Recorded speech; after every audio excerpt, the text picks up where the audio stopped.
हरे कृष्णा। समस्त भक्तबिंदु के सश्रद्ध प्रणाम। भगवान को स्मरण कर लेते हैं शुरू में। ओम नमो भगवते वासुदेवाय।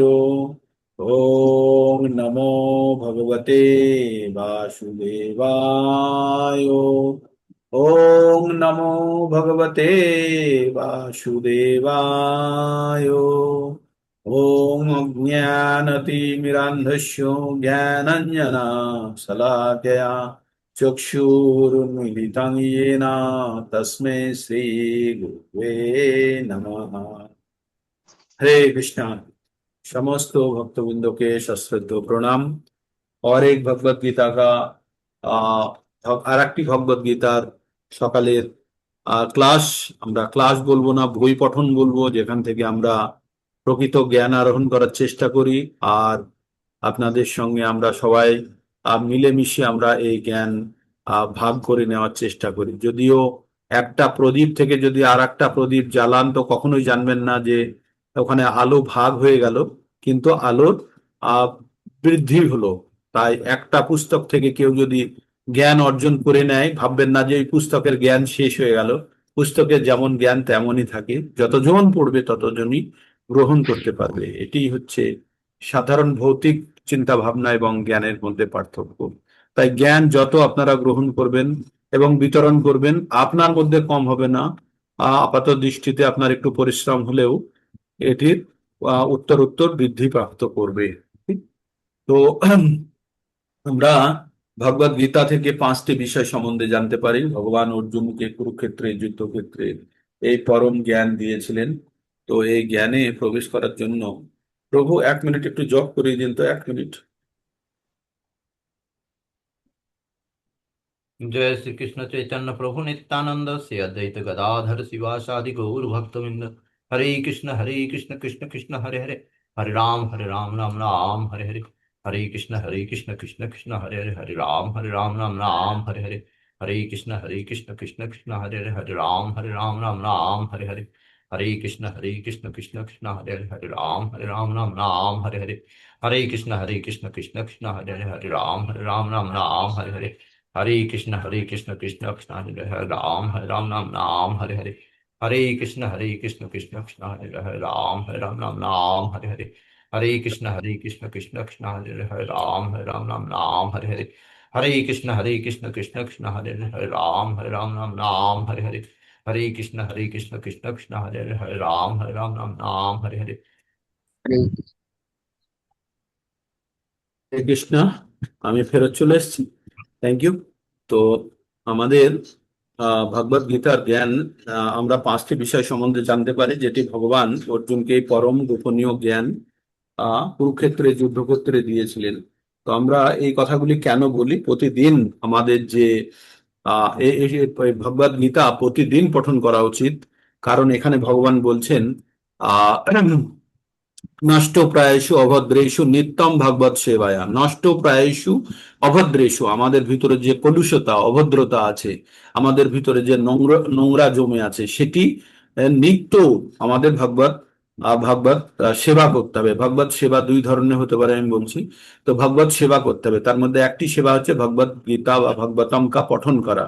তাই এখানে শ্লোকে বলা আছে নষ্ট প্রায়শু অভদ্রেষু নিত্যম ভাগবত সেবায়া ভাগবতে উত্তম শ্লোকে ভক্তির ভবতি নষ্ট কি। নষ্ট কি মতলব তীব্র ভাবে আরো প্রকট হওয়া। তো যখন আমরা প্রতিনিয়ত ভগবত গীতার জ্ঞান ভাগবতমের জ্ঞান আমরা অর্জন করতে থাকবো, পঠন করব, শ্রবণ করব, তখন আমাদের ভক্তি আরো দৃঢ়ভাবে আমাদের মধ্যে উৎপন্ন হবে বা ওটা আরো তীব্রতা পাবে। ঠিক তাই আমাদের প্রতিনিয়ত প্রতিদিন আমাদের ভগবত গীতা পঠন করা উচিত। সকাল সন্ধে ভগবত গীতা। এবং যারা বৈষ্ণব প্রিন্সিপালে বিশ্বাস করেন তাদের অবশ্যই চৈতন্য চরিতামৃত এই গ্রন্থগুলি পড়া উচিত তাদের। তাহলে কি হবে, প্রত্যেক মুহূর্তে এই ভগবানের কথা শ্রবণ করা এবং আলোচনা করার মাধ্যমে আমাদের ভিতরে ভক্তি আরো তীব্র হবে। আর ভক্তির ডেফিনেশন আমরা কি পড়েছি? ভক্তির আমরা ডেফিনেশন পড়েছি যে সর্ব উপাধি বিনির্মুক্তম তৎপরা তেনা নির্মলম ঋষিকেনা ঋষিকেশ সেবনং ভক্তি উচ্চতে। ভক্তি মানে ভগবানের সেবা করা, বাস এটাই আপনি জেনে রাখুন। ভক্তি মানে হচ্ছে ভগবানের সেবা করা। কিভাবে ভগবানের সেবা করা? ভগবান কি সেবা আমাদের থেকে নেয়? ভগবান আমাদের ভক্তিটা গ্রহণ করে। ভগবানের কোনো কিছুর প্রয়োজন নেই। ভগবান পৃথিবীতে সবকিছু ভগবানের কাছে সম্পূর্ণভাবে বর্তমান। ছটি ঐশ্বর্য ভগবানের কাছে সবই আছে। ভগবানের কাছে রূপ আছে, ভগবানের কাছে শক্তি আছে, ভগবানের কাছে ঐশ্বর্য আছে, ভগবানের কাছে বৈরাগ্য আছে, ভগবানের কাছে জ্ঞান আছে, ভগবানের যে শক্তি সেটি আছে। তো এই ধরনের যশ আছে ভগবানের। তো এগুলো সব মানে এত পরিমাণে অসীম, এগুলোর কোনো সীমা নেই। এই ছয়টি ঐশ্বর্যের ভগবানের কাছে আর সীমা নেই। তো তাই তার নাম ভগবান। হ্যাঁ, এই যে ছটি গুণ যার কাছে আছে সেই ভগবান। তাহলে এই ছটি গুণ মানে অপরিসীম, সীমাহীন যার কাছে আছে সেই হচ্ছে ভগবান। তাই ভগবানের কাছে কোনো কিছুর কমি নেই। ভগবান শুধু একটা জিনিসেরই ভুখা বলে। উম, ভগবানের এটা কৃপা। ভগবান শুধু তার ভক্তদের প্রতি ভগবানের একটু উইকনেস আছে, বাকি তো ভগবানের কোনো কিছুতে কোনো দুর্বলতা নেই। ভগবানের দুর্বলতা হচ্ছে ভগবানের ভক্তি, ভক্তের প্রতি। তাই ভগবান বলছেন, অহম ভক্ত পরাধীনা হি অস্বতন্ত্র হে দ্বিজ। হে ব্রাহ্মণগণ, তোমরা জানো যে আমি স্বতন্ত্র নই। আরে ভগবান স্বতন্ত্র নয়? তাহলে কেমন কথা? ভগবান বলছে, আহ, ভগবান বলছেন যে আহ ভগবান কি বললেন? ভগবান বললেন, অহম ভক্ত পরাধীনা, অহম ভক্ত পরাধীনা, আমি ভক্ত পরাধীন। হি, অবশ্যই, অস্বতন্ত্র হে দ্বিজ, হে ব্রাহ্মণগণ জানো আমি ভক্তা পরাধীন, ভক্ত পরাধীন। আর আমি আমি অস্বতন্ত্র, আমি তাদের অধীন। আমি পরাধীন, পরের অধীনকে বলা হয় পরাধীন। হ্যাঁ? তাই ভগবান বললেন অহম ভক্ত পরাধীনা হি, অস্বতন্ত্র, আমি স্বতন্ত্র নই। হে দ্বিজ, ব্রাহ্মণগণ তোমরা জানো যে আমি স্বতন্ত্র নই, আমি ভক্তের অধীন। হ্যাঁ, সাধুবীর গ্রস্ত হৃদয় ভক্তর ভক্তা জনাপ্রিয়। ভক্ত তো দূরের কথা, আমি ভক্তের ভক্ত আমার কাছে অতি প্রিয়। মানে বুঝতে পারছেন? তাহলে ভগবানের সেবা করতে গেলে, তাহলে এটা হচ্ছে ভগবানের, ভগবান কিভাবে আমাদের প্রতি সন্তুষ্ট হবে যখন আমরা ভগবানের সেবা করব। আর ভগবানের সেবা করব বা ভগবানের ভক্তের সেবা করব, শুদ্ধ ভক্ত হতে হবে, কিন্তু ভণ্ড ভক্ত হলে হবে না। তো শুদ্ধ ভক্তের যখন সেবা করব তখন ভগবানের সেবারই আমরা, যখন সকালবেলায় যখন আমরা গুরবাষ্টকম করি তখন আমরা বলি না, সাক্ষাৎ হরিতে না সমস্ত শাস্ত্রে। আমরা কাকে বলি? গুরুকে বলি। গুরু আমাদের সাক্ষাৎ হরি, তবে সে প্রকৃত গুরু হতে হবে, ভণ্ড গুরু হলে হবে না। তো সেই প্রকৃত গুরু যেন সাক্ষাৎ ভগবানের সে রিপ্রেজেন্টেটিভ, সে এসে আমাদেরকে কিন্তু ভক্ত কি হিসাবে দেখে? তার গুরুকে কি দেখে? সাক্ষাৎ হরি। সমস্ত শাস্ত্রে বলা আছে যে গুরু যেন সাক্ষাৎ হরি। কিন্তু হরি কিভাবে, মানে সাক্ষাৎ যে গুরুদেব কিভাবে নিজেকে ভাবে? আমি আমার ভক্তেরও দাস, আমি ভগবানেরও দাস। আমি আমার ভক্তেরও দাস, আমি ভগবানেরও দাস। আমি দুজনেরই সেবা করার জন্য আমি উপস্থিত। যে মুহূর্তে গুরু ভাববে যে আমি গুরু আর এ আমার শিষ্য, আমি এদের বশ, তখনই সে গুরুর গুরুত্ব হারিয়ে ফেলবে। হ্যাঁ, গুরু সবসময় ভাববে আমি ভগবানের দাস, আর ভগবান আমাকে সেবা করতে দিয়েছে, তাই আমি এতগুলো লোককে সেবা করছি। তো যখন আমরা, তাই আমরা জানবো যে ভগবান অত্যন্ত সন্তুষ্ট হয় যখন ভগবানের নিয়মিত সেবা করা হয়। তাই আমরা কি বললাম? নষ্ট প্রায়শ অভদ্রেষু। আর যখন আমরা ভগবানের সেবা করি তখন আমাদের ভিতরে যে কলুষ বা দুর্গন্ধ বা আহ আহ, খারাপ জিনিসটা জমে আছে সেগুলো সব দূর হয়। তো কিভাবে হয়? নিত্যম ভাগবত সেবায়। ভাগবত সেবা দুই প্রকার হতে পারে। ভাগবত সেবা মতলব গ্রন্থের পঠন একটা হতে পারে ভাগবত সেবা। ভগবানের সেবা হতে পারে, সরাসরি ভগবানের আর্চনা বিগ্রহ করা, বিগ্রহের সেবা হতে পারে। আর হতে পারে ভগবানের যে ট্রু রিপ্রেজেন্টেটিভ, সে হচ্ছে গুরুদেব, গুরুদেবের সেবা করা। তো গুরুদেবের আবার দুই ধরনের সেবা হয়, একটা হচ্ছে বাণী সেবা আর একটা হচ্ছে বপু সেবা। বাণী সেবা মানে গুরুদেব যা বলেছে সেটা পালন করাই একটা গুরুদেবের সেবা। আর বপু সেবা মানে গুরুর দৈহিক সেবা দেওয়া, তার জন্য রান্না করে দেওয়া, তাকে তার জামা কাপড় কেচে দেওয়া, তার শরীরে প্রয়োজন হলে ট্রিটমেন্ট করানো, বা গুরুদেবদের চলে চলে পায়ে ব্যথা হয় পা টিপে দেওয়া, এগুলো এই সুযোগগুলো পাওয়া যায় না সাধারণত। যারা পায় তারা অত্যন্ত ভাগ্যবান। তাই যখন আমরা কারোর থেকে জ্ঞান অর্জন করব, এই জ্ঞানই প্রকৃতপক্ষে আমাদেরকে মুক্তির রাস্তা দেখাতে পারে। তাই এই জ্ঞান অর্জন করতে গেলে কি করতে হবে? এটাও আমাদের ফর্মুলা দেওয়া আছে 434, মানে 4 নম্বর অধ্যায়ের 34 নম্বর শ্লোকে বলা আছে, তদ্বিদ্ধি প্রণিপাতেন প্রশ্নেন সেবায়া উপদেশ খান্তিতে জ্ঞানম জ্ঞানানাম তত্ত্ব দর্শনম। তো আমাদের কি করা উচিত? গুরুদেবের সান্নিধ্যে গিয়ে তাকে সেবা করে, তাকে সন্তুষ্ট করে, তার থেকে পারমার্থিক জ্ঞান অর্জন করা উচিত। কিন্তু আজকাল জুমের যুগে আমাদের কি উচিত? আমাদের যে গুরুদেব যে বাণী বা যে আমাদের নির্দেশ দিয়েছে সেগুলো ভাবে ঠিকভাবে যেন আমরা পালন করতে পারি। ঠিক আছে, তাহলে গুরু সেবা হয়ে যাবে। তো আমাদের এই করোনা সময় থেকে, করোনা অনেক কিছু খারাপ এনেছে আমাদের জীবনে, অনেক কিছু আমাদের মিথ পাল্টে দিয়েছে। মিথ মানে আমাদের ভাবনা চিন্তা। আগে যখন কখনো আমাদের দেশে স্ট্রাইক হতো, তখন সন্ধ্যাবেলায় নিউজে শুনতেন না যে আজকের দিনে এই অবরোধের জন্য বা বন্ধের জন্য 1,000 কোটি টাকা লস হলো, 3,000 কোটি টাকা লস হতো, শুনতেন তো? তো আমাদের দেশ কতদিন বন্ধ পড়েছিল, কত হাজার কোটি টাকা লস হয়েছে, কিছুই হয়নি, সবই ঠিক ছিল। ঠিক আছে। আর একটা জিনিস বুঝিয়ে দিয়েছে যে আমরা যে কাজের মধ্যে আছি না, তখন ভাবি না আমি ছাড়া কেউ নেই, অফিস চলবে না, অমুক না তমক না। সেসবও বুঝিয়ে দিয়েছে, ওসবের কোনো মানে নেই। তুমি থাকলেও কিছু যায় আসে না, না থাকলেও যায় আসে না। অফিস গেলেও অফিস চলবে, অফিস না গেলেও অফিস চলবে, চলেছে। আর 3 নম্বর, আমরা কারোর সঙ্গে দেখা করার জন্য বলি না যে আরে ভীষণ কাজ, সময় পাচ্ছি না, বাবা মার কাছে যেতে পারছি না, অমুক পাচ্ছি না, তমুক পাচ্ছি না। ওগুলোও সব মিথ্যে, ওগুলোরও কোনো গুরুত্ব নেই, ওগুলোও সব সময়ের সাথে বয়ে চলে যায়। আর সব থেকে বড় জিনিস এনে দিয়েছে কি? জুম। জুম আমাদের কাছে এনে দিয়েছে যে সত্যি এই টেকনোলজিটা এত সহজ।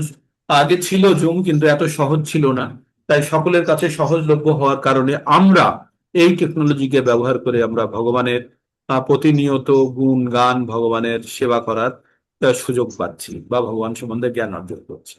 আর আমাদের সেবার সব থেকে মূল্যবান কথা হলো, দেখুন, বাড়িতে যখন কোনো ব্রাহ্মণ বা কোনো পুরোহিত যখন পুজো করেন, তখন সাধারণ ব্যক্তিরা, সে যেই হোক, যে বর্ণেরই হোক, তাকে তার থেকে দূরত্ব মেনটেন করে শৌচতার দিক থেকে। কারণ ধরে নেওয়া হয় যে পুরোহিত বা যে ব্রাহ্মণ পঠন করছেন, সে সব থেকে সম্পূর্ণরূপে পবিত্রতা মেনটেন করছে। হ্যাঁ, আর বাকিদের মধ্যে সেই নিয়মগুলো জানে না, তাই পবিত্রতা নাও থাকতে পারে। তো এটাকে বলে হচ্ছে যে, এটা ধরে নেওয়া হয় যে সর্ব উপাধি বিনির্মুক্তম, যে ব্রাহ্মণ যে পুজো করছে বা পুরোহিত যে পুজো করছে, তার সমস্ত যে অহংকারকে সে ত্যাগ করেছে। কি করেছে সে? সর্ব উপাধি বিনীত, তার মধ্যে কোনো উপাধি নেই, কোনো বা কোনো তার মধ্যে ক্লেশ কলুষ নেই। সমদম সব তপ শৌচম, তার মনের মধ্যে ইন্দ্রিয় সমূহকে নিয়ন্ত্রণ করেছে, বহির ইন্দ্রিয়কে নিয়ন্ত্রণ করেছে, তার পবিত্রতা মেনটেন করছে। হ্যাঁ, তিনি তপস্যা করেন, তিনি তার ভিতরটা বাইরেটা সমান, এই গুণগুলো সব ব্রাহ্মণের গুণ। এই গুণগুলো নিয়ে যখন ভগবানের সেবা করছেন উনি, তখন সেটাই হচ্ছে প্রকৃত সেবা। তাই বলছে সর্ব উপাধি বিনির মুক্তাম তৎপরাত্মেনা নির্মলাম। তখনই আত্মাটা নির্মল হবে। আর আত্মাটা যখন নির্মল হবে, তখনই আপনি প্রকৃত সেবা দিতে পারবেন। তাই এই আত্মাকে নির্মল করার জন্য সব ধরনের উপাধি থেকে আমাদেরকে মুক্ত হতে হবে। আমাদের বিলঙ্গিংস, আমাদের এই যে মিথ্যা অহংকার নিয়ে আমরা বসে আছি, আমি শরীর, আমার এই পরিচয়, আমি এই অমুক তমুক, এগুলো সব মিথ্যা অহংকার। আমাদের অহংকার কি? আমরা ভগবানের দাস, আর ভগবানের সেবা করাই আমাদের পরম কর্তব্য। এটাই হচ্ছে আমাদের অহংকার। ঠিক আছে, এই অহংকারকে সামনে রেখে আমাদের হৃদয়কে নির্মল করে ভগবানের সেবা দেওয়া, এটি হচ্ছে আমাদের জীবনের পরম কর্তব্য। তাই আমরা যখন দশবিধ নাম অপরাধ পড়ছিলাম, তখন আমরা একটা কি কথা পড়লাম? জীবনের পরম লক্ষ্য কি? ভগবানের চরণ প্রতি প্রেম আমাদের শীঘ্রাতি শীঘ্র প্রাপ্ত হোক, তাই তো ছিল লেখা, যেটা দিলীপ প্রভু পড়লেন আজকে সকালে। তো আমাদের সবসময় জানতে হবে আমাদের ভগবত গীতা, ভাগবতম, বা যে কোনো এই যে আমাদের বৈদিক গ্রন্থগুলো পঠন করার উদ্দেশ্য কি? উদ্দেশ্য কিন্তু একটাই, যাতে আমাদের মধ্যে ভগবত প্রেম জাগ্রত হয়। আমাদের মধ্যে প্রেম আছে, কিন্তু এই প্রেম চাপা পড়ে গেছে। কিভাবে চাপা পড়ে গেছে? এই প্রেমের বিকৃত রূপ উৎপন্ন হয়েছে। কি রকম বিকৃত রূপ উৎপন্ন হয়েছে? আমাদের রজগুণের প্রভাবে আমাদের প্রেম একটি বিকৃত রূপ পেয়েছে। তাই আমাদেরকে রজগুণের প্রভাব থেকে আমাদেরকে দূরে থাকতে হয়। আমরা ভগবত গীতাকে 3টে ভাগে আহ অংশে বিভক্ত পাই। প্রথম 1 থেকে 6 নম্বর পর্যন্ত কর্মযোগ, 7 থেকে 12 পর্যন্ত আমরা ভক্তিযোগে পাই। আবার এই ভক্তিযোগে যে জ্ঞান অর্জন করেছি, এই জ্ঞান এবং ভক্তির যে প্রক্রিয়া বা আমাদের মনের মধ্যে যে প্রেম উৎপন্ন হয়েছে ভগবানের, সেটিকে আরো তীব্রভাবে প্রকট করে রাখার জন্য আমরা জ্ঞান যোগের অধ্যায়গুলো পড়ি। যেমন কোনো বস্তুকে বা কোনো জিনিস, গোপনীয় জিনিস হলে আমরা বইয়ের মধ্যে রাখতে গেলেও ভাঁজ করে ভিতরে ঢুকিয়ে দিই, তেমনই ভগবদ গীতার প্রথম 6টি অধ্যায় এবং পরের 6টি অধ্যায় দ্বারা অতি গোপনীয় জ্ঞান ভগবানের এই 7 থেকে বা 12 নম্বর অধ্যায়ের মধ্যে রাখা আছে। তার মধ্যে গোপন থেকে গোপনতম জায়গাটি হচ্ছে 9 নম্বরের শেষ এবং 10 নম্বরের শুরু, সেখানে সব থেকে গোপনীয় জ্ঞান রাখা আছে। আর আপনাদের ওই 15টি 16টি শ্লোকের মাধ্যমে এই গোপনীয় জ্ঞানের গোপন জায়গাটা প্রতিদিন আপনাদেরকে দ্বারা পড়ার জন্য অনুরোধ করি আমরা। আপনারা বাড়িতে এটি খুব ভালোভাবে অভ্যাস করুন, এই 14টি 15টি শ্লোক, হ্যাঁ, 20 থেকে 34 পর্যন্ত। যারা যারা বুঝতে পারছেন না, পড়তে পারছেন না, তারা আহ মাতাজিকে, তৃপ্তি সাহা মাতাজিকে জিজ্ঞেস করুন, মহুয়া মাতাজিকে জিজ্ঞেস করুন, মনমোহন প্রভুকে, প্রভুরা প্রভুদেরকে জিজ্ঞেস করুন, মাতাজিরা মাতাজিকে জিজ্ঞেস করুন। তাহলে আমাদের মোটামুটি পবিত্রতাও থাকবে, সবকিছুই থাকবে, আর কোনো ধরনের আমাদের গোলমালের সম্ভাবনা থাকবে না। ঠিক। তো যদি কোনো অসুবিধা হয় তো আমাদের গ্রুপ ওপেন, গ্রুপেও আপনারা আপনাদের পোস্ট করতে পারেন। প্রয়োজনে আমি প্রয়োজনীয় ব্যক্তিকে অ্যাসাইন করে দেবো, সে আপনার সঙ্গে কথা বলে আপনার যাবতীয় আহ যেটা দূর করার চেষ্টা করবে। আর যদি তাও না হয় তাহলে ক্লাসে আপনাদের সামনে আবার ব্যাক করবো। রীনা শিকদার মাতাজিকে অনেকদিন জয়েন করতে দেখছি না, রীনা শিকদার মাতাজি।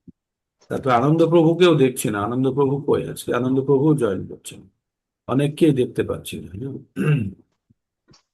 তো আপনারা সবাই জয়েন করবেন। আর যারা যারা নিয়মিত জয়েন করেন তারা না থাকলে আরো ফিল হয় যে তারা আসছে না।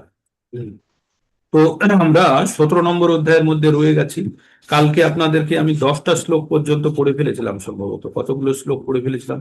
আমরা 17 নম্বর অধ্যায়ে আমরা কি পঠন করছি? আমরা পঠন করছি প্রকৃতির 3টে গুণের প্রভাব। প্রকৃতির 3টে গুণ সম্বন্ধে আমরা বিস্তারিত পড়েছি। ভগবদ গীতা দাঁড়িয়ে আছে জন্মান্তর বাদ, পুনরায় জন্মগ্রহণ, আর আমাদের যে নেচার, আমাদের যে প্রকৃতি, সেটা ডিপেন্ড করে প্রকৃতির 3টে গুণের উপরে। তাই বারবার আমরা পড়েছি, আমরা কোনো কিছুই নিজের থেকে করি না, প্রকৃতির 3টে গুণ দ্বারা চালিত হয়ে করি। সেটি পড়েছি 3-27 নম্বর। প্রকৃতি ক্রিয়ামানানি গুণে কর্মানি সর্বস্ব অহংকার ও বিমূঢ়াত্মাকা তাহামিতি মান্যতে। আমরা নিজেরাই কিছু করি না, কিন্তু আমরা আমরা কি করি? আমরা প্রকৃতির 3টে গুণের দ্বারা চালিত হয়ে আমরা যে কোনো কাজ করে ফেলি। তাই অর্জুন জিজ্ঞেস করেছিল তাহলে এমনটা কেন যে কখনো কখনো আমরা পাপ করে ফেলি ইচ্ছা না থাকা সত্ত্বেও? তখন ভগবান বলেছিলেন যে এই পাপ করি আমরা রজগুণের প্রভাবে, আমাদের মধ্যে যখন কাম আর ক্রোধ উৎপন্ন হয়, তখন আমরা এই পাপ কাজ করে ফেলি। তো সেই জন্য তোমরা কামকে জীবনের পরম শত্রু হিসাবে জানবে এবং সেটিকে দূরে রাখবে। আর কাম কোথায় লুকিয়ে থাকে? আমাদের আমাদের শরীরের 3টে জায়গায় লুকিয়ে থাকে। 1 নম্বর হচ্ছে আমাদের মনে, বুদ্ধিতে, আর থাকে আমাদের ইন্দ্রিয় সমূহে। তো বিভিন্ন পদ্ধতির মাধ্যমে আমরা এই কামকে নিয়ন্ত্রণ করার চেষ্টা করছি, জ্ঞানের মাধ্যমে, অষ্টাঙ্গ যোগের মাধ্যমে, এবং সর্বোপরি ভক্তির মাধ্যমে। এই কামকে যদি পুনরায় আমরা আবার প্রেমে ফিরিয়ে আনতে পারি, তাহলে আমাদের সঙ্গে আমাদের প্রকৃত পরিচয় জেনে আমরা ভগবানের সঙ্গে যুক্ত হতে পারব। তাহলে এই 3টে গুণ, প্রকৃতির 3টে গুণ কিভাবে আমাদের 5টি জিনিসকে প্রভাবিত করছে। 5টি জিনিস কি কি? প্রথমে আমরা পড়েছি শ্রদ্ধা। অর্জুন এই অধ্যায়ের শুরুতে ভগবানকে জিজ্ঞেস করেছিলেন, আহ এর আগের অধ্যায়ের শেষে ভগবান অর্জুনকে কি বলেছিলেন? যো শাস্ত্র বিধি উৎসর্য যজন্তে শ্রদ্ধা, जो शास्त्रो विधिम उत्सर्जो वर्तते कामो कारतः না স সিদ্ধিম অবাপ্নোতি না সুখম না পরম গতিম। বললেন যারা শাস্ত্রের বিধান না মেনে নিজের ইচ্ছা মতো ইন্দ্রিয় তৃপ্তির জন্য যারা কাজ করেন, তারা না কখনো সিদ্ধি লাভ করতে পারে, না সুখ পেতে পারে, না পরম গতি পেতে পারে। তাই অর্জুনের মধ্যে শঙ্কা উৎপন্ন হলো। তাই সে ভগবানকে জিজ্ঞেস করলেন পরবর্তী শ্লোকে। ভগবান শ্রী ভগবানকে জিজ্ঞেস করলেন অর্জুন 17 নম্বর অধ্যায়ে, অর্জুন উবাচ এ শাস্ত্র বিধি মুচ্ছির্য যজন্তে শ্রদ্ধায়ান্বিতাঃ তেষাং নিষ্ঠা তু কা কৃষ্ণ সত্যম আহো রজস্তমঃ। তো অর্জুন জিজ্ঞেস করলেন, হে কৃষ্ণ, যার শ্রদ্ধা আছে, শ্রদ্ধা সহকারে, প্রচন্ড শ্রদ্ধা সহকারে সে ভগবানের পুজো করছে, আরাধনা করছে, কিন্তু তা সে শাস্ত্রের বিধি মানছে না, তাহলে তাকে কি ধরনের শ্রদ্ধা করবো? সত, রজ অথবা তম। তো ভগবান বললেন যে 3 প্রকারের শ্রদ্ধায় ভগবান উবাচ, শ্রী ভগবান উবাচ ত্রিবিধা ভবতি শ্রদ্ধা দেহিনাং স্বভাবজা সাত্ত্বিকী রাজসী চৈব তামসী চেতি তাং শৃণু। ভগবান বললেন যে 3 ধরনের শ্রদ্ধা হয়, আর তুমি আমার থেকে শোনো। আর এই যে দেহধারী জীব, এদের 3 ধরনের শ্রদ্ধা হয়, কারণ তাদের মধ্যে 3 ধরনের গুণ বর্তমান। এই গুণের দ্বারা যে যেভাবে প্রভাবিত হয় সেই ধরনের শ্রদ্ধা। শত দিয়ে শ্রদ্ধা হতে পারে, রজ শ্রদ্ধা, এবং তম দিয়ে তম শ্রদ্ধা। তারপরে তিনি বললেন আরো শ্রদ্ধার পরে আরো 3টে বিষয় সম্বন্ধে বলা হলো। খাদ্য সম্বন্ধে বলা হলো, আহারও 3 প্রকারের হয়। কি কি? সাত্বিক, রাজসিক এবং তামসিক। যে খাদ্যগুলো গ্রহণ করলে আমাদের কি হয়, যেগুলো আমাদের আয়ু বাড়ে, আর সুখ প্রদান করে, আর রসালো, সেই সমস্ত খাবারগুলো আমাদের বল বৃদ্ধিকরণ, প্রীতি বৃদ্ধাকরণ, প্রীতি বর্ধনকারী এবং আয়ু বাড়ায়, অস্তিত্ব, বল, আরোগ্য, সুখ ও প্রীতি বর্ধনকারী, রসযুক্ত, স্নিগ্ধ, স্থায়ী, মনোরম, সেগুলি সাত্ত্বিক মানুষদের প্রিয় খাদ্য। আর যারা রাজসিক, তাদের জন্য কি? তাদের জন্য যে সমস্ত আহার অতি তিক্ত, অতি অম্ল, মানে হচ্ছে তিক্ত মানে হচ্ছে টক, এই তিক্ত মানে হচ্ছে তেতো, হ্যাঁ, আর অম্ল মানে হচ্ছে টক, লবণাক্ত, অতি উষ্ণ, গরম, অতি তীক্ষ্ণ, ঝাল, অতি শুষ্ক, ড্রাই ধরনের, অতি প্রদাহকর মানে জ্বালা উৎপন্ন করে, সুখ, দুঃখ, রোগ প্রদ, সেগুলির রাজসিক ব্যক্তিদের প্রিয়। আর তামসিক ব্যক্তিদের খাদ্য কি? তামসিক ব্যক্তিদের খাদ্য হচ্ছে যে খাদ্য খাওয়ার 3 ঘন্টা আগে রান্না করা হয়েছে এবং যা পচে গেছে বা দুর্গন্ধ মারতে শুরু করেছে, বা অন্যের উচ্ছিষ্ট বা কোনো অমেদ্য খাবার, এগুলো সব তামসিক ব্যক্তিদের প্রিয় খাবার। তো তাহলে আমাদের খাদ্যটাও আমাদেরকে সাত্বিক রাখার চেষ্টা করতে হবে। আর আমরা তপস্যা কি ধরনের পড়েছিলাম? 3 ধরনের তপস্যা করেছিলাম।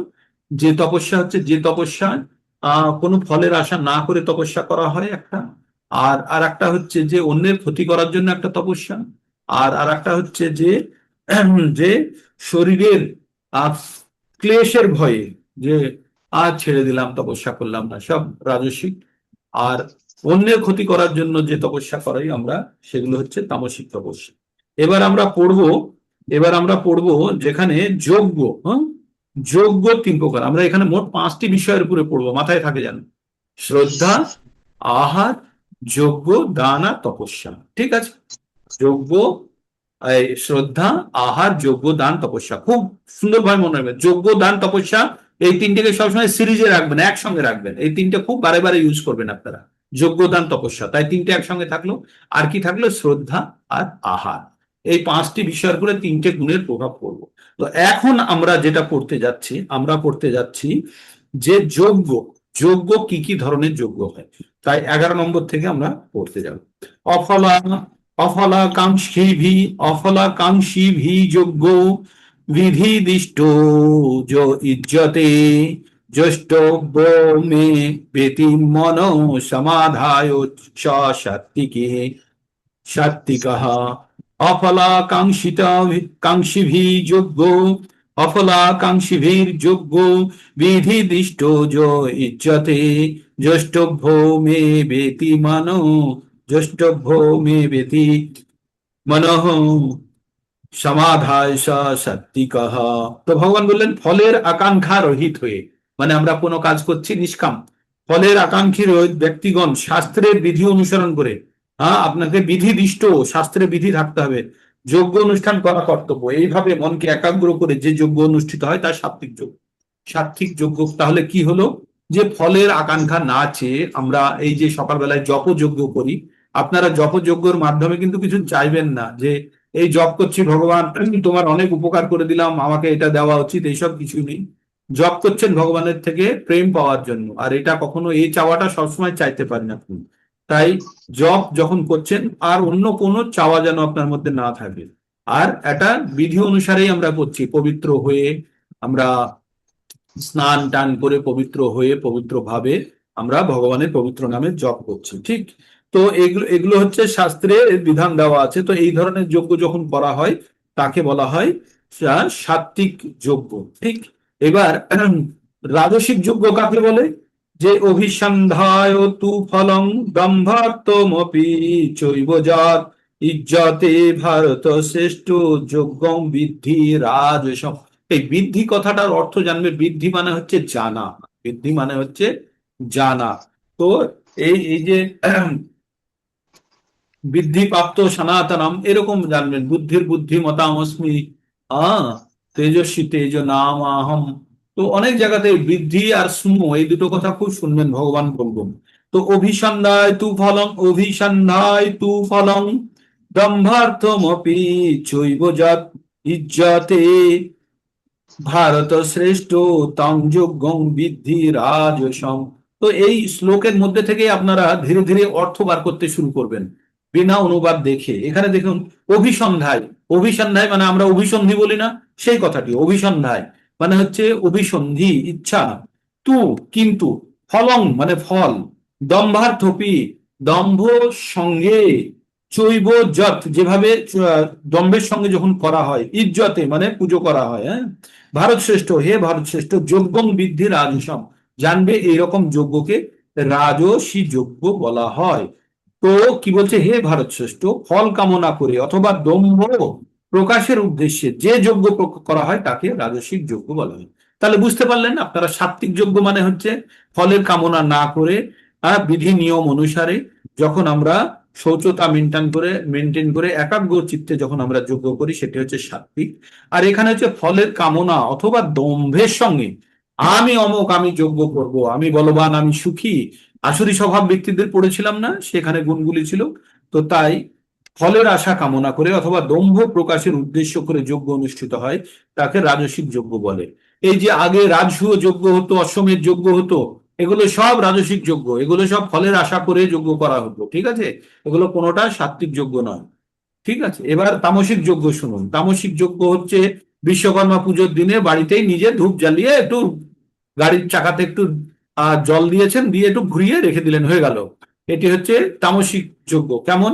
বিধিহীনম, বিধিহীনম শিষ্টান্নং, বিধিহীনম শিষ্টান্নং মন্ত্রহীনাম দক্ষিণাম শ্রদ্ধা বিরহিতং যজ্ঞং তামসং পরিচক্ষতে।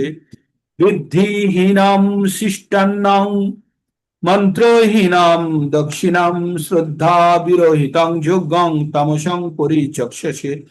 ভগবান কি বললেন? বললে শাস্ত্র বিবর্জিত, শাস্ত্র বিধি বর্জিত, মানে শাস্ত্রে কোনো বিধি নেই, প্রসাদান্ন বিতরণহীন, কাউকে কোনো প্রসাদও বিতরণ হলো না, মন্ত্র নেই, মন্ত্রহীন, দক্ষিণাও দিলেন না বামনকে, পণ্ডিতকে, পুরোহিতকে, শ্রদ্ধাহীন, শ্রদ্ধাও নেই যজ্ঞতে, তাকে তামসিক যজ্ঞ বলা হয়। ঠিক, তাহলে আমাদের আমাদের কি হতে হবে? শাস্ত্র বিধি বর্জিত, প্রসাদন্ন বিতরণহীন, মন্ত্রহীন, দক্ষিণারহিত এবং শ্রদ্ধাহীন যজ্ঞকে তামসিক যজ্ঞ বলা হয়। তাই আমরা যখন এই যজ্ঞ করি সকালে, আমরা যখন যজ্ঞ নামের যজ্ঞ করি তখন আমরা অনেক মন্ত্র উচ্চারণ করি শ্লোকার মাধ্যমে, তাই না? আমরা গুরুকে আগে প্রণাম করি, আমরা হয়তো এখানে দক্ষিণ, তাই আমাদের যে কোনো পুজোর অনুষ্ঠানের পরে প্রসাদ বিতরণের একটা ব্যবস্থা থাকে, জানবেন, এটা একটা পুজোর পদ্ধতি। আর যে পুরোহিত থাকে, যে ব্রাহ্মণ থাকে, তাকে দক্ষিণা প্রদান করা, এটা একটা হচ্ছে বিধি। এই বিধি মেনে যখন আমরা করি তখন আমাদের প্রকৃতপক্ষে যজ্ঞের পূর্ণতা হয়। তো যে বিধিতে শাস্ত্র বিধি বর্জিত, প্রসাদান্ন বিতরণহীন, মন্ত্রহীন, দক্ষিণারহিত এবং শ্রদ্ধাহীন যজ্ঞকে তামসিক যজ্ঞ বলা হয়। তাহলে যজ্ঞের তিনটে প্রকার জেনে গেলেন। এবার আমরা জানবো যে আমরা তপস্যা কাকে বলে, হ্যাঁ, তপস্যা সম্বন্ধে আমরা পড়বো। তো এবার বলছে তপস্যা কি ধরনের? তিন ধরনের তপস্যা হয়, মানসিক, দৈহিক এবং মানসিক, দৈহিক এবং আত্মিক বা মনের মনের থেকে দৈহিক আহ আর বাহ্যিক। মানসিক, দৈহিক আর বাহ্যিক তিন ধরনের তপস্যা। তো এবার আমরা প্রথমে আমরা কায়িক তপস্যা বা দৈহিক তপস্যা সম্বন্ধে জানবো। তো কি বলছে? দেব দ্বিজু গুরু প্রাজ্ঞ পূজনং শৌচম আর্জবম ব্রহ্মচর্য হিংসা, ব্রহ্মচর্যম অহিংসা চ শারীরিক তপ উচ্যতে। শারীরিক তপস্যা কি?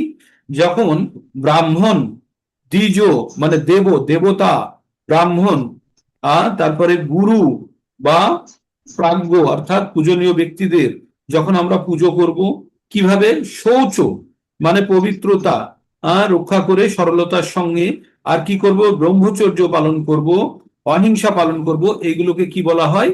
এগুলোকে বলা হয় কায়িক তপস্যা। এগুলোকে বলা হয় কায়িক মানে শরীরের দ্বারা তপস্যা। তাহলে পরমেশ্বর ভগবান, ব্রাহ্মণ, গুরু, প্রাজ্ঞগণের পূজা এবং শৌচ, সরলতা এবং ব্রহ্মচর্য, অহিংসা পালন, এগুলো সব কায়িক তপস্যা। আর তারপরে এবার তাহলে রাজসিক আমরা আমরা বাচ্চক বা বাণীর তপস্যা কি? আমরা বলবো অনুদ অনুদ্বেগকরম অনুদ্বেগকরম বাক্যম সত্যং প্রিয় হিতং চ যৎ শ্রদ্ধায়া শ্রদ্ধায়া ভাষ্যণং চৈব ব্যঙ্গময়ম তপ উচ্যতে। তো কি বললেন এখানে?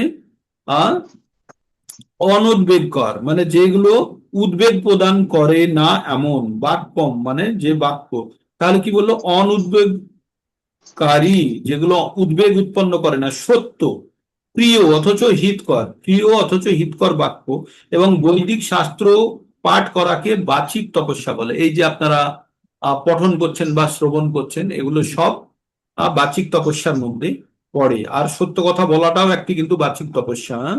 হ্যাঁ? আর আমি কাউকে এমন কিছু বলবো না যাতে সে সে উদ্বেগ তার বেড়ে যায়, সেটাও এক ধরনের তপস্যা। আর আর আরেকটা তপস্যা হচ্ছে, সেটা হচ্ছে মানসিক তপস্যা। কি? সেটা হচ্ছে মানসিক তপস্যা হচ্ছে মনোপ্রসাদ মনোপ্রসাদ সৌমত্তং মনো আত্ম বিনিগ্রহ ভাব সংশুদ্ধির সংশুদ্ধির তেত্তৈত তপো মনুষ্য উচ্চতে। এটাকে আরেকবার ভেঙে পড়ি। মনো প্রসাদ সৌম্মত্তং মৌনং আত্ম বিনিগ্রহ ভাব সংশুদ্ধি ইতি এতৎ তপো মানসং উচ্চতে। বললেন চিত্তের প্রসন্নতা, অকপটতা, মৌনতা, আত্মসংযম এবং সত্তার পবিত্রকরণ, এগুলিকে সব মানসিক তপস্যা বলা হয়। তাহলে মানসিক তপস্যাগুলো সবগুলো মনের সঙ্গে সংযুক্ত থাকবে। চিত্তের প্রসন্নতা, মানসিক তপস্যার ফলে মনের মধ্যে প্রসন্নতা উৎপন্ন হবে। মৌনতা, আহ, আপনি যখন কোনো কিছু বলছেন না, বলা মানে কিন্তু বাহ্যিক তপস্যা হয়ে গেল।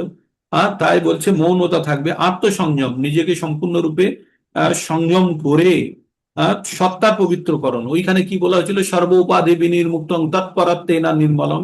তাই আমাদের সত্তার পরিবর্তন অত্যন্ত উল্লেখযোগ্য। সেই জন্য যখন আমাদের ব্রাহ্মণ বা পুরোহিত পুজো করে, তার থেকে আমরা একটু দূরেই বসি, যাতে তার পবিত্রতা কোনো অবস্থাতে আমাদের স্পর্শ দ্বারা নষ্ট না হয়। হ্যাঁ? তো এই এই গেল আমাদের কিসের ভাগ? এই গেল আমাদের তপস্যার ভাগ। তাহলে 3 ধরনের তপস্যা জানলাম, আর তার আগে 3 ধরনের আমরা যজ্ঞ জানলাম। তাহলে যজ্ঞ তপস্যা আমরা জেনে গেলাম। আর এইবার তাহলে আমরা দানটাও শুনে নিই নাকি? শ্রদ্ধায়া পরয়া তপ্তং তপস্তা ত্রিবিদাং নরে অফলাকাঙ্ক্ষিতং কাঙ্ক্ষিভি যুক্তে সাত্বিকং পরিচক্ষছে। বললেন ফল আকাঙ্ক্ষা রহিত মানুষের দ্বারা পরম শ্রদ্ধা সহকারে অনুষ্ঠিত ত্রিবিধ তপস্যাকে সাত্বিক তপস্যা বলা হয়, যে তপস্যাতে আমরা কোনো ফলের আশা করছি না। আর রাজসিক তপস্যা কি? সৎকার সৎকারম সৎকার মান পূজার্থং তপোদম্ভেন চৈব যৎ ক্রিয়াতে তদিহ প্রোক্ত রাজসং চলম ধ্রুবম।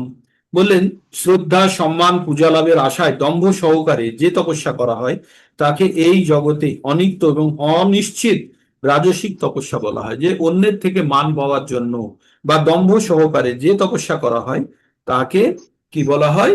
তাকে বলা হয় রাজসিক তপস্যা। তো আমাদের আমাদের মানে সাত্বিক তপস্যার দিকেই থাকতে হবে। আর কি বলছে এখানে? মূঢ়গ্রাহেণাত্মনা যৎ পীড়া ক্রিয়তে তপ পরস্য পরস্য উৎসাদনাথ উৎসাদনাথম বা তৎতামসং উদাহৃতম। বলছে মূঢ়চিত আগ্রহের দ্বারা নিজেকে পীড়া দিয়ে অন্যের বিনাশের জন্য যে তপস্যা করা হয়, তাকে তামসিক তপস্যা বলা হয়। সিঙ্গুরের তপস্যাটা ছিল তামসিক তপস্যা। মূঢ়চিত আগ্রহের দ্বারা মানে নিজের ব্যক্তিগত উদ্দেশ্য, বোকার মতো ব্যক্তিগত উদ্দেশ্য সাধনের জন্য নিজেকে পীড়া দিয়ে, মানে তপস্যা অনশন করলে তো বড় কষ্ট হবে, এবং অপরের বিনাশের জন্য যে তপস্যা, মানে নিজেকে কষ্ট দিচ্ছেন আর চাইছেন কি অন্যের ক্ষতি হোক, হ্যাঁ, বিনাশের তপস্যা করা হয়, তাকে তামসিক তপস্যা বলা হয়। যে কোনো ধরনের এই যে আন্দোলন অমুক তমুক, এগুলো সব বেশিরভাগই তামসিক তপস্যার দিকে চলে আসবে। এবার আমরা 20 থেকে দানের কথা পড়বো। তো কালকে আমাদের এই অধ্যায়টি শেষ হয়ে যাবে, 20 থেকে দানের কথা পড়ে নেব। ঠিক তো 3 দিনে মোটামুটি এই অধ্যায় শেষ হওয়ার মতো বিশেষ কিছু নেই। এই 3 দিনের পরে ভগবদ গীতা আবার 7 দিনে ওইটা শেষ হয়ে যাবে। কোনটা? 18 নম্বর।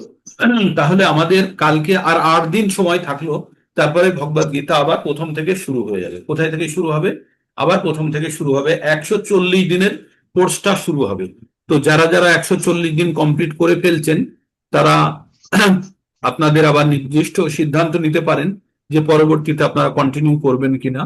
আর যারা নতুন জয়েন করেছেন, 18 দিনের কোর্স করেছেন, তাদের জন্য এই 140 দিনের কোর্সটা শুরু হবে।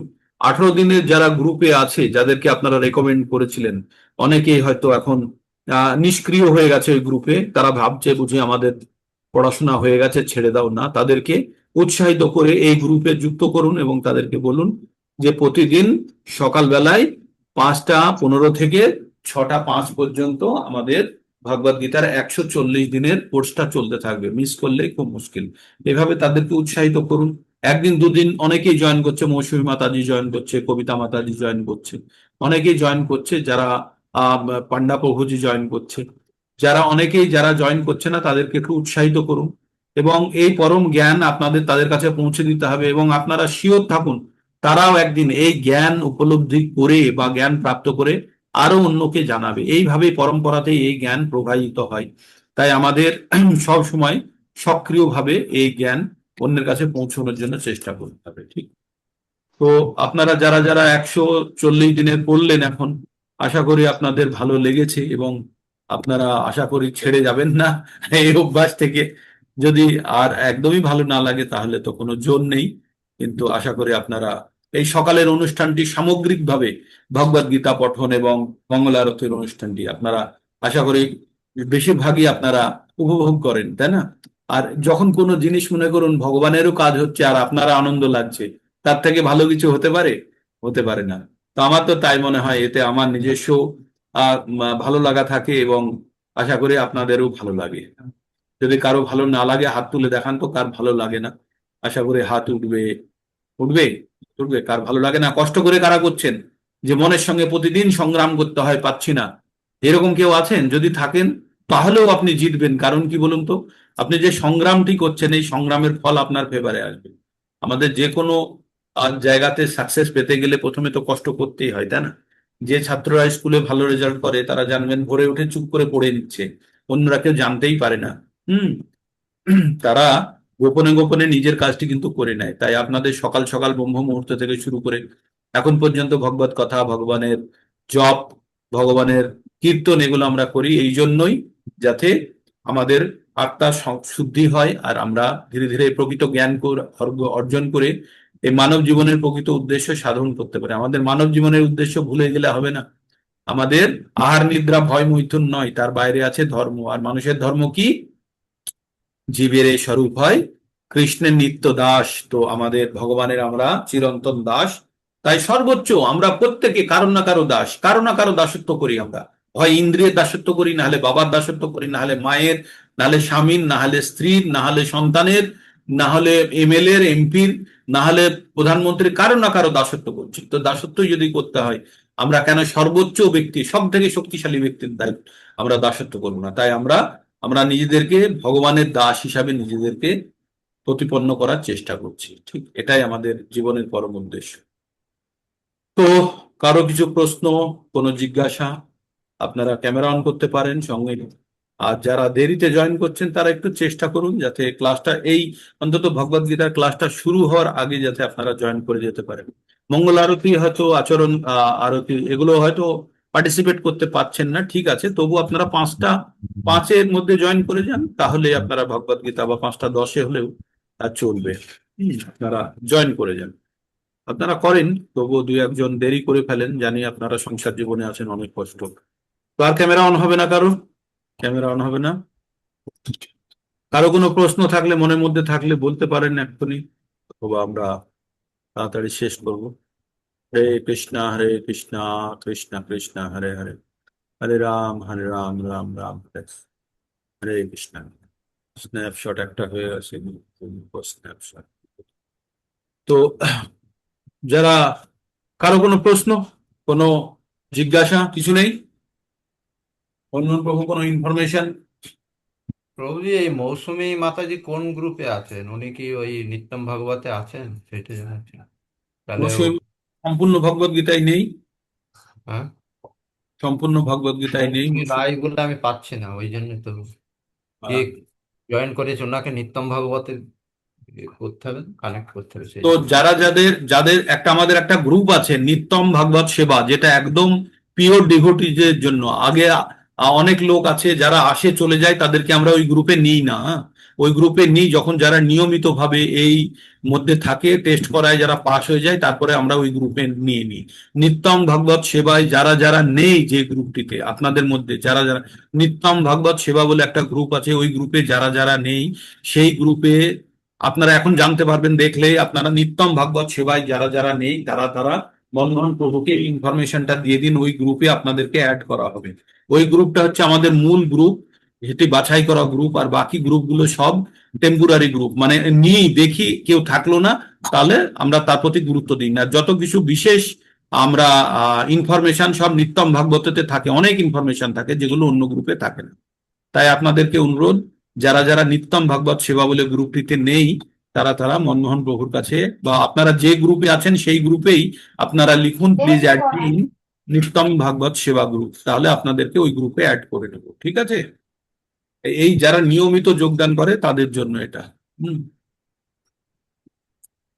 ওকে, তো আমরা এখানে বিরাম নিই, হয়ে গেল আজকের প্রোগ্রাম। কালকে তাড়াতাড়ি আবার যুক্ত হবেন। আর বিকেলে আজকে মঙ্গলবার, যারা যারা শ্লোকা রিসাইটেশন ক্লাস আছে তারা সেখানে জয়েন করে যাবেন 4টের সময়, ঠিক আছে? হরে কৃষ্ণ প্রভুজি। হরে মাতাজি বলুন। কৃষ্ণ। বলুন মাতাজি বলুন। বলছে আপনারা বলেছিলেন যে ওই প্রচার টচার করার জন্য একটু ক্লাস আমি হবে, একটা সেগুলো আমি কবে একটা থেকে গ্রুপ, হবে? একটা কোর গ্রুপ হবে। কোর গ্রুপে মোটামুটি একটা আউটলাইন আমি তৈরি করেছি। তো তাদের জন্য হুম, আমাদের 5-6 জনের একটা কোর গ্রুপ থাকবে, তাদের একটা ট্রেনিং হবে। এবং যারা মাতাজিরা মাতাজিদেরই কাউন্সিলর হবে, আর প্রভুরা প্রভুদেরই কাউন্সিলিং। মেনলি আমাদের কাজটা হবে কাউন্সিলিং করা, কাউন্সিলিংটা খুব গুরুত্বপূর্ণ। তো সেই জন্য কমপক্ষে 2জন মাতাজি দরকার, যারা কাউন্সিলিং করতে পারবেন অন্য মাতাজিদের। আর 4-5জন প্রভুজি দরকার, যারা অন্যকে কনভিন্স করতে পারে, বলতে পারবে, বোঝাতে পারবে, যাতে আমাদের যে মোটিভ কি, আমাদের মিশন কি। আমাদের মিশন হচ্ছে যে আখ, জানেন তো আখ হয় খেতে, আখ। আখকে যখন আ- আখ উৎপাদন করার উদ্দেশ্য কি? আখকে উৎপাদন করার জন্য আখ থেকে রস বার করা হয়, রস হিসাবেও বিক্রি হয় আখের। তারপরে সেই রসকে জাল দিয়ে গুড় হয়, আবার সেই গুড় থেকে আবার চিনি উৎপন্ন হয়, আবার সেই আখের রস থেকে আবার ইথাইল অ্যালকোহল তৈরি করা হয়, যেটা মদ হিসাবেও বিক্রি হতে পারে, বা এখন আমাদের মেথিলেটেড স্পিরিট হিসাবেও আমাদের এখন গাড়ির চালানোর জন্য ব্যবহার হতে পারে। তো ভগবদ গীতা হচ্ছে আখের গাছ, এখান থেকে বিভিন্ন ভাবে এর থেকে আউটপুট নিয়ে বিভিন্ন ভাবে বিভিন্ন জন ব্যবহার করে। তো আমরা এখন আখের গাছের চাষ করছি, ঠিক আছে? তো এখান থেকে যে যেমন ভাবে নিয়ে এই জ্ঞান ব্যবহার করবে করুক। আলটিমেটলি আখ, ভগবদ গীতা হচ্ছে আখের যেন আমরা উৎপাদন ঠিকভাবে করতে পারি। তাই যে যে সম্প্রদায়েরই হোক, যে যে ধরনের ভাবনা চিন্তা নিয়েই থাকুক, যে যে ধরনের রাখুক, ভগবদ গীতার জ্ঞান ভগবদ গীতা, ঠিক আছে? তার বাইরে তো কিছু নেই। সে ভারত সেবাশ্রম হোক, সে রামকৃষ্ণ মিশন হোক, সে ইসকন হোক, সে গৌড়ীয় যাই হোক, যেখানকারই হোক, ভগবত গীতার জ্ঞান ভগবত গীতার জ্ঞান, এটা প্রত্যেকের জন্য একই। তাই আমরা সে যে যেখানকারই হোক, প্রত্যেকটা সনাতনীকে যদি আমরা কানেক্ট করতে চাই এই ভগবত গীতার জ্ঞান দিয়ে, আমাদেরকে কানেক্ট করতে হবে। তার মধ্যে যে বিশ্বাসী থাক, আখের গাছটা তো আখের রস দেবেই, তারপরে সে চিনি বানাক, সে গুড় বানাক, সে তার থেকে গাড়ির জ্বালানি বানাক, সে মদের ইয়ে বানাক, অ্যালকোহল বানাক, তো সেটা বানায় বানাক, কিন্তু আমাদের উদ্দেশ্য হচ্ছে ভগবত গীতার পরম জ্ঞান। তো আমরা আমি আমি আমি যেটা ফলো করি, দ্যাট ইজ ইসকন বৈষ্ণবিজমটা ফলো করি। তো আপনারা যদি কেউ অন্য কিছু ফলো করেন, কোনো অসুবিধা নেই। সেক্ষেত্রে আমাদের ভগবত গীতার জ্ঞানটা আখের রস পর্যন্ত তো কমন আমাদের সকলের জন্য, তাই তো? তো ওই পর্যন্তই আমরা যেন ধরে রাখি। তারপরে কেউ গুড় বানালো, কেউ তাকে সালফার মিশিয়ে চিনি বানালো, বা অন্য কিছু বানালো, দ্যাট ইজ ডিফারেন্ট। কিন্তু আমাদের এই জায়গাটা কমন। তো এই কথা ভেবে আমরা দলমত নির্বিশেষে প্রত্যেকের কাছে আমরা ভগবত গীতার জ্ঞান পৌঁছানোর চেষ্টা করব, আখের রস পৌঁছানোর চেষ্টা করব। তারপরে সে গুড় বানাক, চিনি বানাক, সে যা কিছু বানায়, ঠিক? এটা আমাদের উদ্দেশ্য থাকবে। তো সেই জন্য আমাদের একটা কোর গ্রুপ এবং যারা এই গ্রুপে থাকবে তাদেরকে অধিক পরিশ্রম করতে হবে দুটো ভাবে। এক, নিজের পারমার্থিক উন্নতির জন্য, আর দুই হচ্ছে অন্যকে সাহায্য করার জন্য। অন্যকে যখন আপনি সাহায্য করতে যাবেন তখন অন্যের ব্যথা বেদনা আপনার কাছে আসবে, তখন আপনার কিন্তু ভক্তি প্রভাবিত হতে পারে। তখন আপনাকে কি করতে হবে? আপনার যে দৃঢ়তা, আপনার যে নিজের সক্রিয়তা থাকবে, সেটা দ্বারা আপনি আবার ওইগুলোকে স্থিমিত করতে পারবেন। আর তখন এক অনাবিল আনন্দ, যখন আপনি অন্য একজনকে যদি আপনি সাহায্য করতে পারবেন, আপনার মধ্যে দেখবেন এক ভিন্ন ধরনের অনুভূতি আসবে। ঠিক? তো এই চেষ্টা থাকবে। তো আজকে আমি গ্রুপে আমি কাদের কারা কারা কারা মেনলি গ্রুপে থাকবে তাদের কথা বলে নিচ্ছি। মনমোহন প্রভুর সঙ্গে আমি একটা প্রাইমারি বলেছি, তাদের অধিক পরিশ্রম করতে হবে, তাদের জ্ঞান অর্জন করতে হবে আগে, না হলে আপনি অন্যকে জ্ঞান দিতে পারবেন না। কারণ আপনি যখন একটা গ্রুপের রিপ্রেজেন্টেশন দিচ্ছেন, তখন আপনি গিয়ে যদি ওখানে টলমলে যান, তাহলে আর অন্যদেরকে আপনি বোঝাতে পারবেন না, তাই না? তো সেই জন্য আমাদের চেষ্টা করতে হবে। 9 নম্বর জিনিসটা মাথায় রাখতে হবে। 9 নম্বর আমাদের যে সংকল্প সকালে করি, অশ্রদ্ধালু ব্যক্তিকে এই পরম জ্ঞান দেওয়া যাবে না। অশ্রদ্ধালু ব্যক্তিকে, 4 ধরনের ব্যক্তিকে এই জ্ঞান দেওয়া যাবে না। 4 ধরনের ব্যক্তি কারা কারা? যার মনের মধ্যে ভক্তি নেই, যে তপস্যা করতে পারবে না। তপস্যা মানে এই ভাববেন না যে এই বসে আরাধনা করা, সেটা না। এই আমরা তপস্যার বিভাগ পড়ছি। তাহলে যার মধ্যে ভক্তি নেই, যে শুনতে চায় না, যে তপস্যা করতে পারবে না, আর যে ভগবানকে ঈর্ষা করে, এই 4 ধরনের ব্যক্তিকে এই জ্ঞান দেওয়া যাবে না। হ্যাঁ, তো আমরা কি পড়েছিলাম? ইদম তে না তো পস্কায় না অভক্তায় কদাচন না চ শুশ্রুবে বাচ্চং না মে যো অভিসূয়তে। এর 67 নম্বর শ্লোকা, 18 অধ্যায়ের 67 নম্বর শ্লোকাতে এটা বলা আছে। ঠিক, কিন্তু তার পরের শ্লোকও খুব গুরুত্বপূর্ণ। কি আছে তার পরের শ্লোকটা? যো ইদম পরমম গুহ্যম মদ ভক্তেষু অভিদাস্যতি ভক্তিময়ী পরম কীর্তা মামেব ঈশস্য অসংশয়। তো ভগবান আবার বলেছে, যে এই পরম জ্ঞান আমার ভক্তদের মধ্যে বিতরণ করে, তার থেকে প্রিয় কেউ নেই, সে যে আমার কাছে আসবে তাতে কোনো সন্দেহ নেই। তাই আপনারা নিজেরা নিজের জায়গাটা করুন। আর আপনারা যদি কেউ এই গ্রুপে পার্টিসিপেট করতে চান, তাহলে আপনারা আপনাদের নাম একবার পাঠিয়ে দিন আমার কাছে বা মনমোহন বাবুর কাছে। আলাদা 1-to-1 করুন, গ্রুপে দিতে হবে না। যে আপনারা এই রকম কোর গ্রুপে থেকে নিজেরও ডেভেলপমেন্ট করতে চান এবং অন্যকেও আপনারা এই জ্ঞান পৌঁছে দিতে চান। এর মধ্যে অনেকেই আমাকে আগে জানিয়েছে, আর কেউ যদি জানতে ভুলে গিয়ে থাকেন, প্লিজ আমাকে ইনফরমেশন দিয়ে দিন। ঠিক আছে? তো এই ছিল প্রভুজিকে আজকে। দিয়ে আহ মনমোহন প্রভুজিকে দিয়ে দিয়েছি আমার নাম, প্রভুজিকে। আচ্ছা, ঠিক আছে, ঠিক আছে। হরে কৃষ্ণ। আর মনমোহন প্রভু, এই গ্রুপে যারা আছে তাদের একটা আপনি এক্সেল শিট বানান। এই গ্রুপে যারা আছে এক্সেল শিট বানান। তাদের এক্সেল শিটের নাম, লোকেশন আর ফোন নম্বর যেন মিনিমাম থাকে আপনার কাছে। ঠিক আছে? এই এই যাদের যাদের যাদের যাদের নাম আর জায়গা লোকেশন নেই, সেগুলো মনমোহন প্রভুর কাছে দিয়ে দেবেন প্রত্যেকে, যাতে একটা এক্সেল শিট বানিয়ে আমাদের একটা ডেটাবেস তৈরি হয়। সেক্ষেত্রে কারা কিভাবে নিয়মিত ভক্তি করছে, অনেকেই হয়তো আপনারা সাধনা রিপোর্ট পাঠান না, যারা পাঠাতে পারবেন বা যারা বলেছেন পাঠাতে পারবেন না তাদের বিভিন্ন কারণে, সেগুলো আলাদা। কিন্তু যারা পাঠাচ্ছেন না তাদেরকে আমি অনুরোধ করবো নিয়মিত সাধনা রিপোর্ট পাঠান, কত মালা জপ হলো না হলো এগুলো পাঠান। আর দোলা চক্রবর্তী মাতাজি এর থেকে বাদ, কারণ তিনি মাতাজি সময় ভিত্তিক জপ করেন, সেই জন্য তাকে রিপোর্ট পাঠাতে হবে না। বাকিরা যারা যেমন ভাবে জব করছেন, যেমন নিয়মিত দীপ্তি সাহা মাতাজি পাঠায়, দেন শতরূপা সুতপা মাতাজি পাঠান, মনমোহন প্রভু পাঠান, তৃপ্তি সাহা মাতাজি পাঠান, তারপরে অলোক প্রভু পাঠান, একদম নিয়মিত সকাল সন্ধ্যে পাঠান উনি। নুপুর মাতাজি মাঝে মাঝে পাঠান। তো আর ডিএন মাহাতো প্রভুজি পাঠান। তো আমি চাই যে আপনারা নিয়মিত এগুলো একটু পাঠান, যে আপনারা সাধনা, এতে কি হয়, দায়বদ্ধতা থাকে মনের মধ্যে, থাকে যে না আমাকে তো এটা পাঠানো হয়নি। তার জন্য অন্তত চাপে পড়েও আপনাদের সাধনাটা ঠিকভাবে সম্পন্ন হবে। ঠিক? তো আপনারা এইভাবে আপনাদের ভক্তি নিয়ে এগিয়ে চলুন। আর প্রভু আজকে ওই কাজটা করতে হবে। আজকে একটা আমরা সেশন করবো, কন্ডাক্ট করবো আজকে শুরু। হ্যাঁ, ঠিক আছে, ঠিক আর আছে। এক্সেল শিটটা বানাবেন যারা যারা, আর যারা যারা আমাদের গ্রুপে জয়েন করতে চাই, শুনুন না, যখনই কেউ জয়েন করতে চাইছে তার দুটো জিনিস জেনে নেবেন: সে জব করে কিনা, আর সে হাউসওয়াইফ কিনা বা স্টুডেন্ট হতে পারে, আর লোকেশন কোথায়, বাড়িতে কোথায় থাকে, আর প্রেফার্ড ল্যাঙ্গুয়েজ, মোবাইল নাম্বার, এইগুলো আপনি নোট করে নেবেন। নাহলে অনেকেই আসে চলে যায়, তাদের সঙ্গে আর পরবর্তীতে যোগাযোগ করা যায় না। আধা আধুরা করে তো লাভ নেই। আমরা কাউকে বলছি, শুনলো, দুদিন পরে চলে গেল। আমাদের দায়িত্ব তো তাদেরকে যেন কোনো কারণে বিঘ্নিত হলে তাদেরকে আবার যেন রাস্তায় আনা যায়। অনেকেই আমাদের গ্রুপ থেকে বেরিয়ে গেছে, গ্রুপ থেকে নাই মানে ইনঅ্যাক্টিভ পার্টিসিপেন্ট হয়ে, তাদেরকে জাগানো আবার প্রয়োজন আছে। আমরা অনেক কষ্ট করে আপনাদেরকে সঙ্গে নিয়ে চলছি, তারপরে আবার যদি আপনারা আবার রাস্তায় হারিয়ে যান তাহলে এটা মিথ্যাই চেষ্টা চলছে, তাই না? তো তাই প্রভুজি, বলুন।